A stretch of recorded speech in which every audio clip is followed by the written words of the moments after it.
សូមជម្រាបសួរពុកម៉ែបងប្អូនទាំងអស់គ្នាដែលចូលចិត្តក្នុងការចាំមកស្រ័យបែបលក្ខណៈឧស្សាហ៍ជួបគ្នាសារជាថ្មីទៅហើយនៅក្នុងវីដេអូនេះខ្ញុំធ្វើការបង្ហាញពីសំណួរបងប្អូនដែលក៏បានសួរខ្ញុំពីសំណួរហ្នឹងហើយចឹងក្នុងវីដេអូនេះខ្ញុំធ្វើការបកស្រាយជូនគាត់តែមុនខ្ញុំធ្វើការបកស្រាយជូនគាត់សម្រាប់បងប្អូនថ្មីៗចូលមកកុំភ្លេចចុច Subscribe និងចុចរូបកណ្ដឹងខ្ញុំបានម្នាក់មួយផងដើម្បីទទួលបានបទពិសោធន៍និងចំណេះដឹងផ្សេងៗដែលខ្ញុំបានចែករំលែករៀងរាល់ថ្ងៃហើយបងប្អូនអាចចូលទៅក្នុង Facebook របស់ខ្ញុំបានបងប្អូនអាចវាយកសិដ្ឋានចាំមន់ស្រ័យខាងទៅបងប្អូនអាចជួយចុច Follow Page របស់ខ្ញុំបានម្នាក់មួយផងដើម្បីផ្ដល់កម្លាំងចិត្តឲ្យខ្ញុំបានធ្វើវីដេអូថ្មីៗចែកជូនបងប្អូនទស្សនាទៀតអញ្ចឹងសម្រាប់សំណួរទី1ក៏បានសួរខ្ញុំថាតើមន់សាច់យើងគួរតែដាក់ចំណីប្រមាណដងបានត្រឹមត្រូវហ្នឹងហើយអញ្ចឹងសម្រាប់មន់សាច់ហ្នឹងហើយមន់សាច់ដូចមន់ខ្ញុំអញ្ចឹងគឺខ្ញុំដាក់3ដងហ្នឹងហើយគាត់សួរបន្តទៀតថាតើដាក់នៅពេលណាខ្លះហ្នឹងហើយអញ្ចឹងសម្រាប់ពេលដែលខ្ញុំដាក់នោះគឺខ្ញុំដាក់ពេលព្រឹកគឺនៅម៉ោង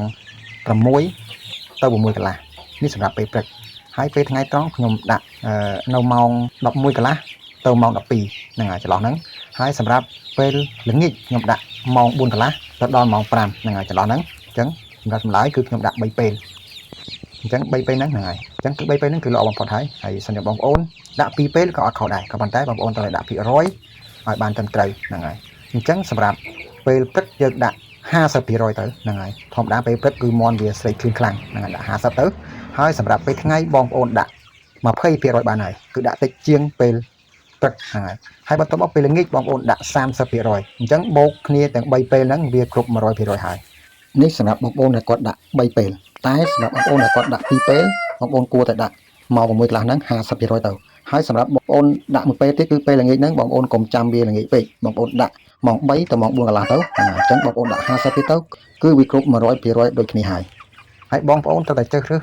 ចំណីណាដែលមានគុណភាពតិចទៅឬក៏បងប្អូនផ្សាយផ្សំដោយខ្លួនឯងក៏ដោយក៏បងប្អូនត្រូវតែផ្សាយផ្សំធ្វើម៉េចឲ្យគ្រប់សារធាតុដែលមានត្រូវការហ្នឹងហើយអញ្ចឹងចម្លើយជូនបងមានតែប៉ុណ្ណឹងខ្ញុំសង្ឃឹមថាបងនឹងយល់ឥឡូវយើងចូលដល់សំណួរទី2គាត់បានសួរខ្ញុំថាតើកូនមន់បាន1សប្តាហ៍បងប្អូនហ្នឹ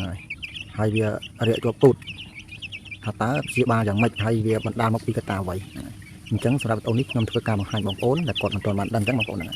អញ្ចឹងសម្រាប់បងប្អូនដែលដឹងហើយក៏សូមអធិស្ឋានផងហើយវីដេអូនេះគឺខ្ញុំធ្វើជូនតែបងប្អូនដែលគាត់សួរខ្ញុំតែប៉ុណ្ណោះហើយមានបងប្អូនខ្លះទៀតដែលគាត់មិនទាន់បានដឹងអញ្ចឹងបងប្អូនហ្នឹងហើយថាតើកូនមន់ដែលមានអាយុ1សប្តាហ៍ហ្នឹងវាមានការរាកជាប់ពូត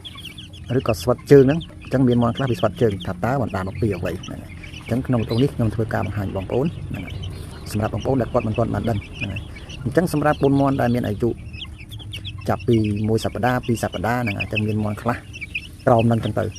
វាតែរាកជាប់គូតហ្នឹងវាមានកត្តាជាច្រើនហ្នឹងហើយកត្តាទី1នេះគឺដោយសារតែខ្វះកម្ដៅហ្នឹងហើយមន់បើកាលណាខ្វះកម្ដៅវាធ្វើឲ្យវារាកជាប់គូតហើយហ្នឹងហើយអញ្ចឹងបងប្អូនត្រូវតែធ្វើការផ្ដល់កម្ដៅឲ្យបានគ្រប់គ្រាន់ហ្នឹងហើយជាពិសេសខែត្រជាក់អញ្ចេះបងប្អូនផ្ដល់កម្ដៅធ្វើម៉េចឲ្យបានគ្រប់គ្រាន់ហ្នឹងហើយមិនថាបងប្អូនប្រើកម្ដៅបែបប្រើអំពូលកម្ដៅឬក៏ប្រើក្អមដូចខ្ញុំទេហ្នឹងហើយអញ្ចឹងធ្វើម៉េចបិទបាំងយ៉ាងម៉េចឲ្យវាកម្ដៅហ្នឹងវាគ្រប់ដើម្បីឲ្យមន់នោះវាទទួលនៅកម្ដៅគ្រប់គ្រាន់ហ្នឹងហើយទី2គឺដោយសារតែចំណីហ្នឹងហើយអញ្ចឹងចំណីក៏វាអាចធ្វើឲ្យមន់ហ្នឹងវារាកជាប់ពូតដែរបងប្អូនខ្លះគាត់តម្លាក់ពីសម្បុកភ្លាមគាត់ឲ្យស៊ីខ្ចុងកអីចឹងហ្នឹងហើយអញ្ចឹងមន់វារាកជាប់ពូតហើ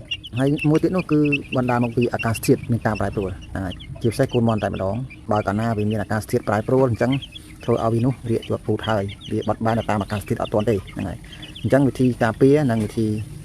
ីសាសធ្វើយ៉ាងម៉េចកុំឲ្យវារាកជាប់ពូតហ្នឹងហើយអញ្ចឹង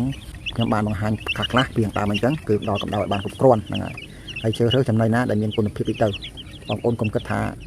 ញាស់មកឲ្យស៊ីចុងកឲ្យស៊ីទទួលបានអត់កើតទេហ្នឹងហើយបើមិនយើងចង់ចំឲ្យបានរੂបានច្រើនមានតែជ្រើសរើសចំណីសម្រាប់ក្រុមហ៊ុនណាដែលមានគុណភាពខ្ពស់ហ្នឹងហើយប្រូតេអ៊ីនខ្ពស់អញ្ចឹងទៅទឹកមន់ស៊ីទៅសុខភាពល្អធន់នឹងជំងឺមួយទៀតបើសិនជាមានអាកាសធាតុត្រជាក់ដូចសពថ្ងៃហ្នឹងអញ្ចឹងបងប្អូនត្រូវតែបិទបាំងវាឲ្យចិត្តហ្នឹងហើយឲ្យចិត្តឲ្យប្រើកម្ដៅវាបិទបាំងមុខប្រោយអញ្ចឹងទៅពីលើអញ្ចឹងទៅហ្នឹងសម្រាប់បងប្អូនដែលប្រើអំពូលកម្ដៅតែបងប្អូនប្រើឆ្នាំងដីចេះបើសិនជាបងប្អូនបិទចិត្តពេកវាក្ដៅជ្រុលហ្នឹងហើយអញ្ចឹងបងប្អូនមើលសកម្មភាពជាក់ស្ដែងថាតើវាក្ដៅជ្រុលអត់បើសិនជាក្ដៅជ្រុលយើងចំហវាមកចំហៀងអញ្ចឹងមកហ្នឹងហើយអញ្ចឹងវិធីសាស្ត្រការពារបងប្អូនត្រូវតែប្រើប្រាស់នៅពពួកថ្នាំអាម៉ុកឬក៏តេត្រាស៊ីក្លីនហ្នឹងហើយអញ្ចឹងថ្នាំពីរមុខនេះវាមានប្រសិទ្ធភាពខ្ពស់ណាស់សម្រាប់ការពារហ្នឹងហើយក្រោយពេលបងប្អូនទម្លាក់ពីសម្បុកអញ្ចឹងទៅហ្នឹងហើយមួយទៀតគឺបងប្អូនប្រើទឹកខ្ទឹមសឲ្យវាផឹកដូចខ្ញុំចេះហ្នឹងហើយនេះ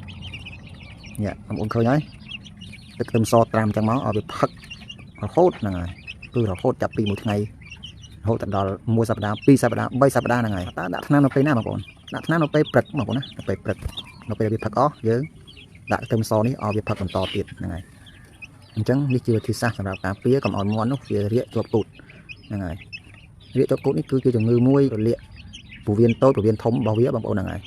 អញ្ចឹងធ្វើឲ្យវារាកជាប់ពូតហើយដោយសារតែវាខ្វះកម្ដៅមួយទៀតគឺដោយសារតែចំណីហ្នឹងហើយទី3ដោយសារតែអាកាសធាតុប្រែប្រួលហ្នឹងហើយអញ្ចឹង